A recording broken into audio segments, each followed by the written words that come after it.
సాక్షిగా ఉన్నదిన్న మన్నా ద్వారా మీ అందరికీ శుభోదయం. నేటి యొక్క ఏస్తు నేను స్వస్థపరచు ప్రత్యేకమైన కార్యక్రమం ఉదయం 11 గంటలకు మందిరంలో ఉంటుంది. ప్రతి వారు రావాల్సిందిగా కోరుకుంటున్నాను. పరలోక కుటుంబ పరిచర్య మందిర సంపూర్ణ పని కొరకు ప్రార్థన చేయండి, సహకరించండి. నేటి యొక్క వాగ్దానము హెచ్చరా గ్రంథము 8వ అధ్యాయం 22వ వచనం. మేలు కలుగు చేయుటకై ఆయనను ఆశ్రయించు వారందరికీ మన దేవుని హస్తము తోడుగా ఉండును. భక్తుడైన హెచ్చరా గారి యొక్క ప్రార్థన ద్వారా ఓ ప్రవచనాత్మకమైన మాట, ఎవరైతే కార్యముల కొరకు లేదా దేవుడు మా పట్ల అద్భుతం చేస్తాడు, ఆశ్చర్యకరంగా చేస్తాడు, మా బంధకాలు విడుదల చేస్తాడు, లేదా మాకు విమోచన కలుగుతుంది అని ఆయన ఎవరైతే ఆశ్రయిస్తారో వారికి ఆయన హస్తము తోడునని దేవుని వాక్యం సెలవిస్తుంది. కేవలం దేవుని యొక్క వాక్యమేతో పాటు మా అనుభవాల్లో కూడా నేను చెప్పగలను.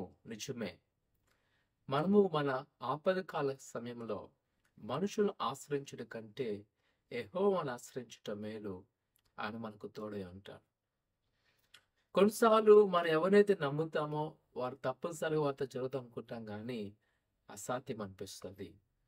కానీ దేవుణ్ణి ఆశ్రయించుకుని వెళ్ళినప్పుడు అసలు వారు జరగదు అనుకుంటాం. అలాంటి వారితోనే దేవుడు ఏం చేస్తాడంట, గొప్ప కార్యములు చేస్తాడు. ప్రియ కుమార కుమార్తె, ఈరోజు ఒకవేళ మనుషులు చేసిన మోసాన్ని బట్టి నువ్వు విసిగెత్తిపోయినావా? ఈ యొక్క సహాయం లేకుండా నా వల్ల జరుగుతుందని ఆలోచనతో నువ్వు బ్రతుకుతున్నావా? లేదా నేటి దినాలు ఖాళీ హస్తాలతో ఉన్నావు, నేను ఎలా పోషించబడతాను, నా జీవిత గమ్యము ఏమై ఉన్నది అనుకుంటున్నావా? ప్రియ కుమార కుమార్తె, అయితే ప్రభువైన యేసుక్రీస్తును ఆశ్రయించు. ఎవరైతే ఆయన ఆశ్రయిస్తారో వారికి తన హస్తాన్ని తోడించుతాడు. ఆయన తోడుగా ఉండగా మనకి ఏ కొదువ ఉండదు.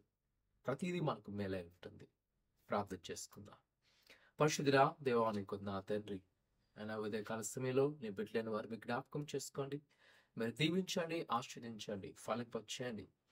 ఆయన వారి హస్తాల్లో భద్రపరచుకోమంటున్న దేవానికి కొందాలు నీ కృపాక్షేమాలతో నింపి ఎదుగో వారితో మీరు తోడే ఉన్నాడు నాయన. వారికి ఉన్న ప్రతి కష్టాలను తీసివేయండి, ప్రతి వేదనను తొలగించండి, ప్రతి శోధన తీసివేసి నీ కృపాక్షరం నింపి బలపరచుకోమని యేసునామమున తండ్రి, ఆమేన్. దేవుడు మీకు బహుగా తోడే ఉన్నగాక. ఆమేన్.